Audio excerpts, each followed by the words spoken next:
J'ai toujours été un grand rêveur. Depuis que je suis tout petit, je réfléchis à toutes les choses incroyables que je pourrais faire plus tard.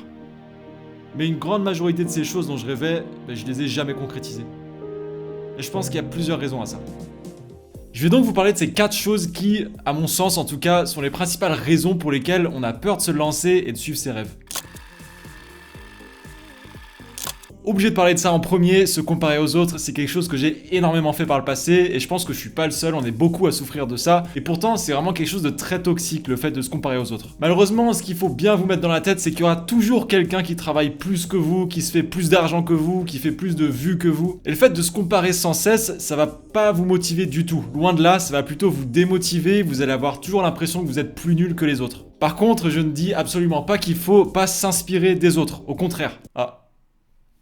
Plus d'électricité. Forcément, quand je tourne une vidéo, bah voilà. Donc je disais, au contraire, le fait de regarder un peu ce que font les autres, ça peut provoquer une forme de motivation. Il faut voir la comparaison comme quelque chose de négatif et l'inspiration comme quelque chose de positif.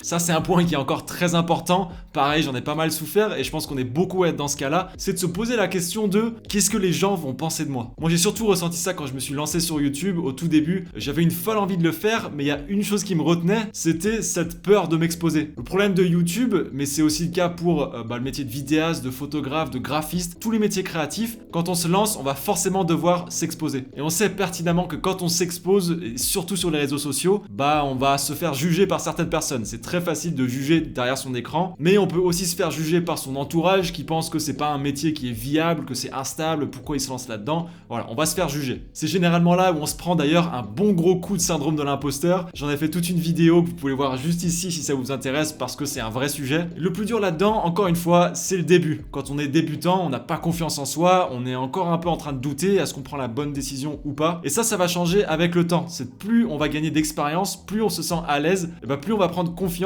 et on va comprendre pourquoi on s'est lancé au début. Et surtout, ce qui est hyper motivant, c'est de commencer à avoir des retours positifs de la part de ses clients, de son entourage, des compliments un peu à droite à gauche. Ça, c'est hyper important parce que c'est ça qui va un peu vous donner confiance et qui va vous donner la motivation un peu de continuer. Je serais hyper malhonnête si je vous disais qu'aujourd'hui, je m'en fous complètement de ce que disent les gens parce que c'est pas vrai. Et même avec ces quelques années d'expérience que j'ai, je suis toujours assez sensible à ça. Même si forcément avec le temps, on se rend compte que notre travail, il plaît, on reçoit beaucoup de retours positifs. Ça motive énormément. Et ça m'aide à prendre du recul un peu là-dessus. Je sais qu'il y aura forcément à un moment donné des rageux, on va prendre un peu des remarques négatives. Ça, faut réussir à prendre du recul dessus. Si c'est des remarques constructives qui vont vous aider, qui vont vous apporter quelque chose, faut les prendre, faut les accepter parce que c'est ça qui va vous aider à vous développer. Mais vous allez aussi vous prendre des remarques qui sont pas du tout constructives, qui sont sorties nulle part et qui ont juste pour objectif de vous blesser parce que ça provient de gens jaloux. Ça va forcément arriver aussi en s'exposant. Mais vraiment, il faut prendre du recul là-dessus et de vous rendre compte à quel point vous avez des retours positifs sur votre travail. Une autre chose qui freine beaucoup de personnes à se lancer à son compte ou dans les métiers créatifs, c'est tout simplement la pression de la société. Dans tout mon cursus scolaire, j'ai voulu suivre une formation la plus généraliste possible parce que j'en avais strictement aucune idée de ce que je voulais faire. Et je peux vous dire qu'il n'y a pas un seul moment dans ma scolarité où quelqu'un m'a fait comprendre que c'était possible de vivre d'un métier créatif. Il y avait beaucoup de préjugés du genre ça paye pas assez, ou il y a beaucoup trop de monde qui veut faire ça, ou c'est un métier qui est trop instable. Là où moi j'ai eu de la chance, c'est que j'ai eu des parents qui m'ont presque poussé à faire un métier qui sortait un peu de l'ordinaire, un métier un peu créatif et de ne pas m'enfermer dans un métier, on va dire lambda, qui allait pas me plaire. Et pendant mes études justement, j'ai fait 2 ou 3 stages dans différentes entreprises et en soi je me disais que c'est des stages qui me plaisaient au quotidien, mais tous les jours j'étais constamment en train de regarder la petite horloge en bas à droite de mon ordi en attendant 17h. Je comptais presque les heures avant que ce soit 17h et que je puisse me barrer. Et je trouve ça hyper triste de juste attendre que le temps passe. On passe tellement de temps au boulot quand on y pense, chaque semaine, genre je passe plus de temps au travail qu'avec ma propre copine ou mes proches ou mes potes. On passe énormément de temps dans sa vie au travail, donc je me suis toujours juré que je trouverais un boulot où je regarde pas l'heure qui passe. Et au contraire, aujourd'hui, j'ose même pas la regarder parce que j'ai peur qu'il soit trop tard et j'aimerais bien pouvoir reculer le temps et récupérer quelques heures. Mais voilà, tout ça pour dire par rapport à cette pression de la société que écoutez-vous, écoutez votre cœur. Si vous avez envie de vous lancer, si vous avez une passion profonde et que le fait de beaucoup travailler pour atteindre vos objectifs, ça vous fait pas peur, mais n'hésitez même pas. On fonce.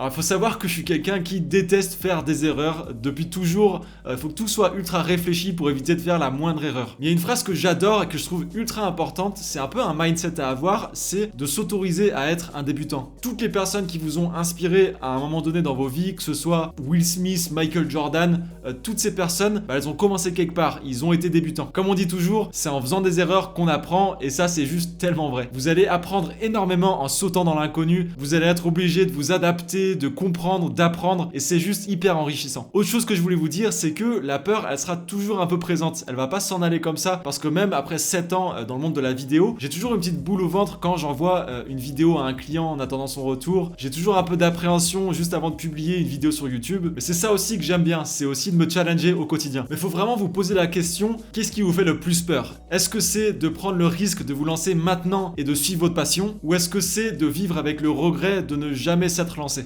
Personnellement, je sais que je me suis toujours dit que je veux avoir aucun regret ou en tout cas je veux en avoir le moins possible dans ma vie. C'est quelque chose qui me titillait depuis plusieurs mois, le fait de devenir vidéaste à mon compte. Je me suis lancé, c'était pas forcément facile au début et ça c'est aussi un point très important, c'est que va forcément falloir faire des concessions quelque part. Si je parle d'un point de vue beaucoup plus pragmatique et terre à terre, financièrement, ça va être compliqué au début. Pour ma part, c'était le cas, j'avais aucun revenu, j'ai dû habiter chez ma copine, j'avais la chance qu'elle avait un appartement, j'ai logé là-bas. Le peu d'argent que je me faisais, je le réinvestissais directement dans du matos. Donc pendant plus d'un an, je me suis rien mis dans la poche, rien du tout. Donc peut-être que les concessions, ça va être de ne plus du tout voyager pendant un an, d'économiser le max d'argent. Il y aura forcément des concessions à faire. Va falloir bien réfléchir aussi aux investissements que vous allez faire au début. D'ailleurs, ça peut faire l'objet d'une prochaine vidéo parce que c'est intéressant de savoir comment un peu gérer l'argent qu'on gagne, surtout au début. Est-ce qu'il faut le réinvestir tout de suite dans du gros matos ou est-ce que justement il faut y aller crescendo? On en parlera peut-être sur la chaîne. Mais je peux vous dire une chose, c'est qu'il n'y a rien de plus stimulant et motivant que de voir son entreprise évoluer. Faut savoir aussi que de se lancer dans un métier créatif, c'est pas fait pour tout le monde. Mais une chose est sûre, c'est que si vous hésitez à vous lancer depuis longtemps, toutes ces années qui passent, c'est des années que vous allez regretter plus tard. Il vaut mieux essayer en faisant des erreurs que de regretter de ne jamais avoir essayé. Donc si j'ai un conseil pour vous, croyez en vous et faites le premier pas.